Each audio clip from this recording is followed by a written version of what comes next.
Welcome to the second T20 International. We've moved now to Gaddafi Stadium, Lahore, and it is Pakistan versus South Africa. The Bank Al Falah presents KFC T20 series. All right, then this is what happened in that first T20 International at Rawalpindi, South Africa. They made 194 for 9 in their 20 overs, led all very well at the top by Reza Hendricks, making 60 and really setting the platform for them. And then there were contributions by that middle order. In the bowling department, Mohammad Nawaz was a pick of the bowlers for Pakistan. He picked up 3 wickets. Saim Ayub, once again, handy with that ball. And in response, though, it was a poor batting effort overall by Pakistan, as they were bundled out for 139, with South Africa winning this game by 55 runs.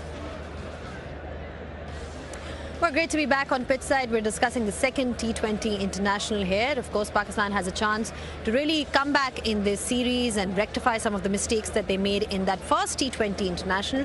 South Africa, of course, will be feeling very confident about this one. They won that second test match, and now they've won the first T20 International as well. So plenty to discuss on pitch side, and I've got with me Ramiz Raja and JP Dumini to talk about this particular match. Ramiz, Pakistan has to make a comeback. They don't have any other option, because if they lose this, then they've lost the series. What do you think? Where do you think they can improve, or what do you want to see from them in this particular game? Well, I'm afraid they've got to learn from South Africa's playbook, which was brilliant. I mean, here's a team that walks in, group of novices basically, playing for the first time, many of them in Pakistan, and they showed the way how a game needs to be played according to the surface. I thought they used the surface brilliantly, both with bat and ball, and Pakistan are behind the 8 ball in that first game. But you're right, I mean, how many times we've seen this, that they've got to make a comeback, they've got to win this, the series is on the line, but this is how things have been, unfortunately, of late. All right, for South Africa then, it seems to be a good last 2 weeks that we've seen for them. They won that second test match, now won that first T20. They don't have their main players. They must be feeling really good about this. Come back to this old phrase of momentum creates confidence, and we see that oozing now in the South African dressing room, just walking around and interacting with them, having conversations. There's a real quiet confidence about this group, and obviously it stems from the South African coach in Shukri Conrad. He oozes that sort of mentality as well. So, for South Africa, it's really about how can they match what they did in the first T20, not take their foot off the pedal in any way, but try to understand what they did well, where are the slight improvements, and bring that today. All right, if captain's hat, because we are very close to the toss now, if you win the toss in Lahore, Gaddafi Stadium, Lahore, what do you do? You chase. I think there's a bit of moisture as well, so Pakistan would be better off chasing.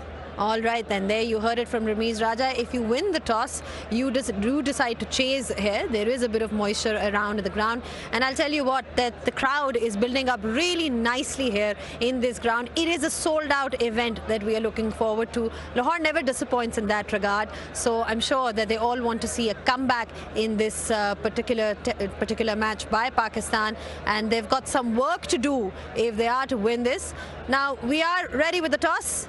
Because we've got Arooj Mumtaz out there with the 2 captains. And don't forget that we've also got the conditions to assess with Vern Philander after the toss. The action moves to the fortress, and we are set and ready for the coin toss at the Gaddafi Stadium here in Lahore. Remember, it's the second match South Africa go 1-up in the series. Right then, all important personnel next to me, Salman Ali Agha for Pakistan, Donovan Ferreira for South Africa, and to make sure everything runs smoothly, we've got Ranjan Madugale. Salman, you got the coin? Heads is the call. Heads is the call. Tails it is. And it is the tails. Pakistan win the toss. Salman, what are you going to do and why? We're going to bowl first. Again, numbers would suggest, but do you see this pitch slightly different than what we saw in Pindi? Yeah, things look like a bit slow, but it's due around. We think it's going to be better in the second inning, hopefully. Right then, so the first game, it was the manner in which Pakistan probably lost the game. What's the conversation been like in the last couple of days? They outplayed us in last game. We just wanted to brush that game away and just start fresh new today. And that's what we talked about in the team meeting. So are there any new faces for the fresh start then?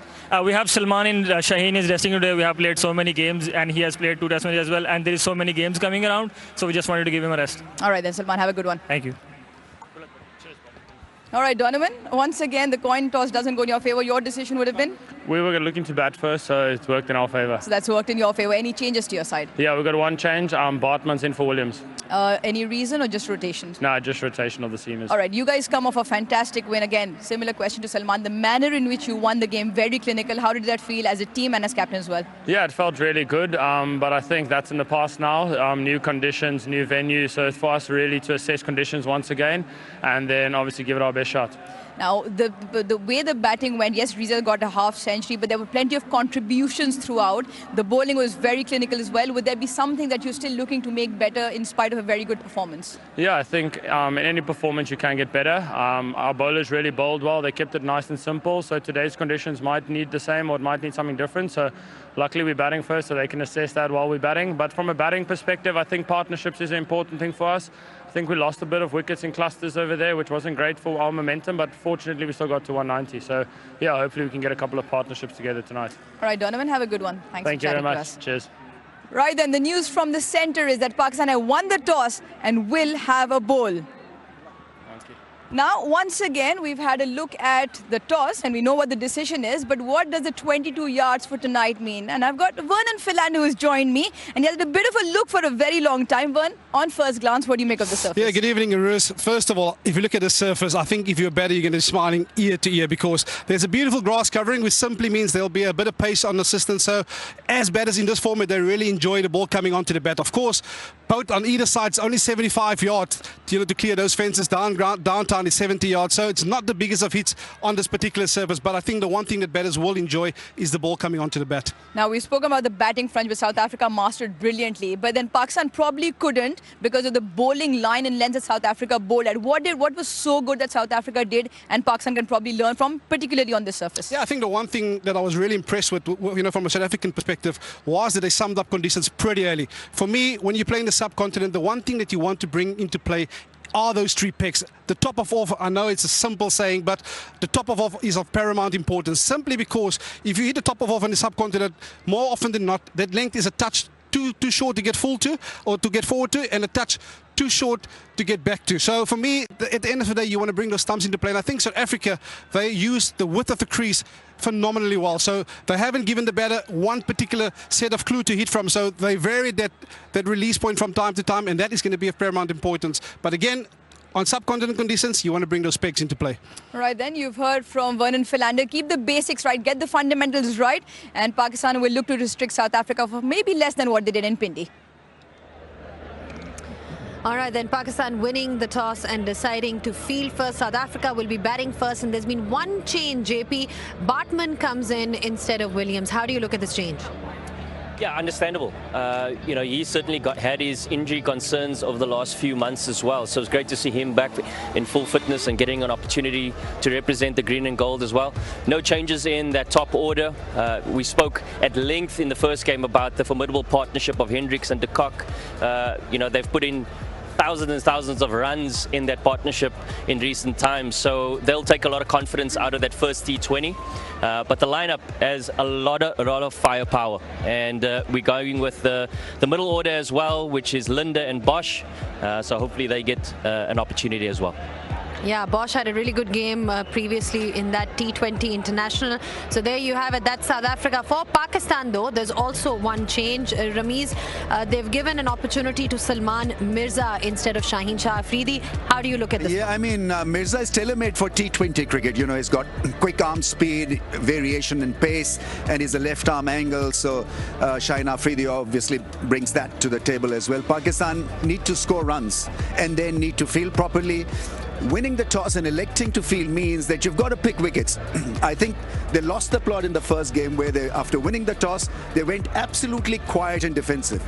So the idea of winning the toss is not containing South Africa, but to rolling them over. I think that has to be the paramount suggestion or paramount thing that should drive you into bowling action. Also, Naseem Shah, he got an opportunity in that previous game, wasn't up to task. But in terms of his career, the way he started, he really needs that performance from him to sort of get that confidence back. I think if you want to get him back into action, Test cricket is the right medium for him, because in T20, you are under a lot of pressure, and there's a staggered stint for you as well. So 1 over, then there's a pause, then you come back and bowl 2 overs in a crunch situation, then you go back again, and so it's a difficult gig if you're making a comeback. But he's got to get wickets up front. With the new ball, he's got to get that shape away, set the field accordingly, and have a big heart. I think this format demands a big heart. Just by what you saw in these conditions, we heard Vern as well in terms of what length should you be bowling at. What do you make of the wicket from whatever you've seen from here? Well, if you just go back on stats, probably one of the better batting wickets in Pakistan. So your average winning score in first innings is 180. So that's something that South Africa will be mindful of. But what Vern spoke about is there's a little bit of grass covering there, so the ball might come onto the bat quite nicely. But I think South Africa would look at this as another opportunity to just put pressure on a Pakistan team that is really struggling with confidence. So batting first gives you that added pressure now to say, right, how can we dominate from the first 20 overs, put the pressure back on? What's their pressure points when it comes to batting second here?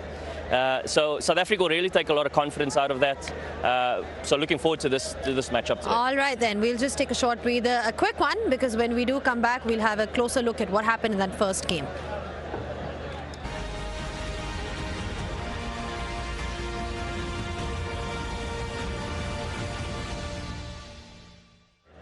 Back on pitch side, just discussing this game. Pakistan has won the toss and they've decided to bowl first. Of course, there are lots of areas that Pakistan needs to improve. Rameez, in bowling lines. When is there not such a situation? Right, come on. Well, maybe today. Bring it on. Maybe today might be the day that might change things. But just looking back at what happened in the first T20 International, from a bowling perspective, where do you think they were lacking?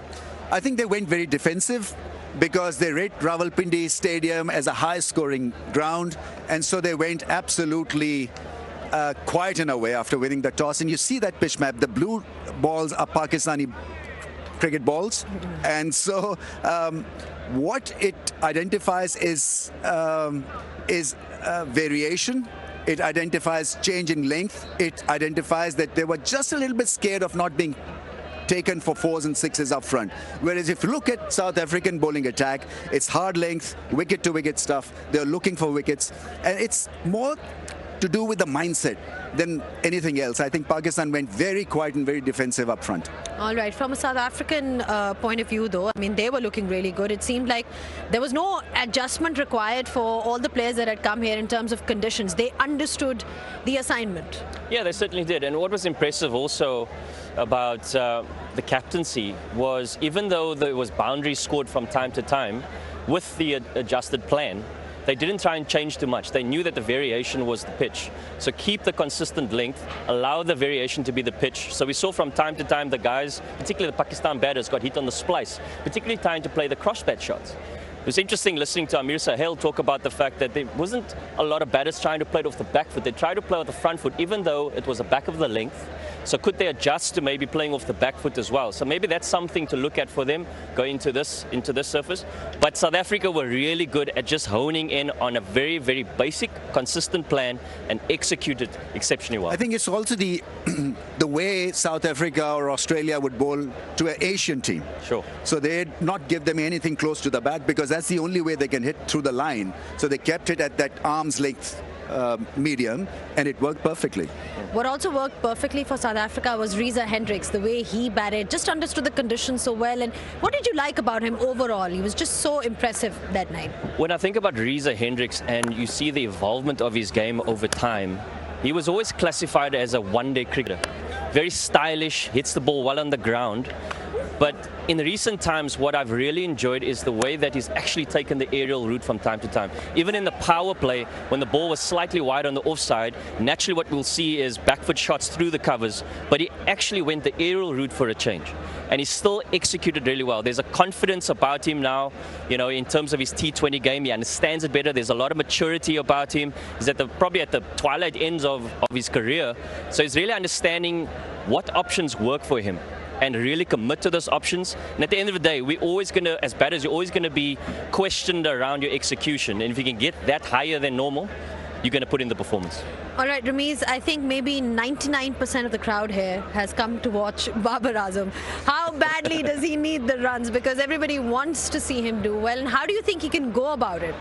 Just be as natural, as normal as possible. Don't try to be a typical T20 slogger. That's not his game. And at this stage of his career, it's almost impossible for him to recraft himself. I think it has to be just normal batting up front. He's batting in the top order.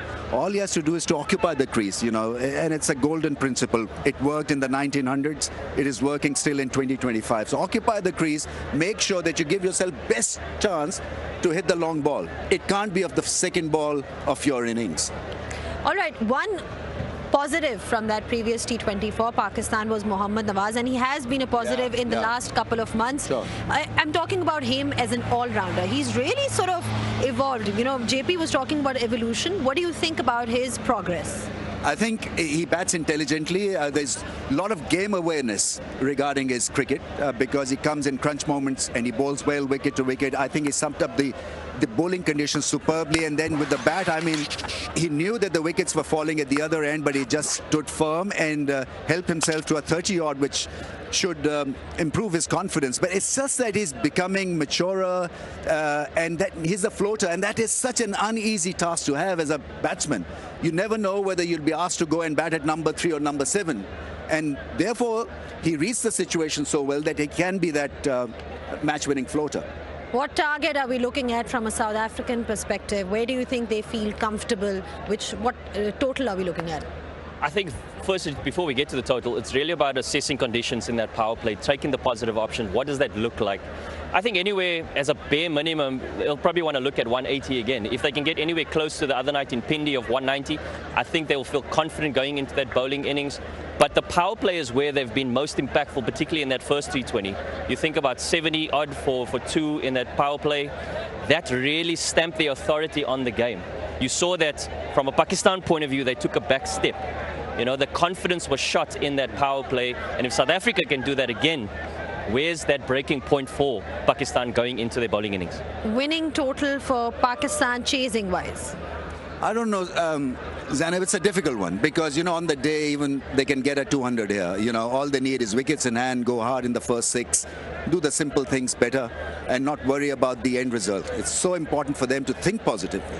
All right, feeling positive. That is what we need from Pakistan cricket. When you talk about today, they have won the toss, remember, and they've decided to bowl first. We'll take another break. And when we do come back, we'll be back with all the live pictures and the action. So don't go anywhere.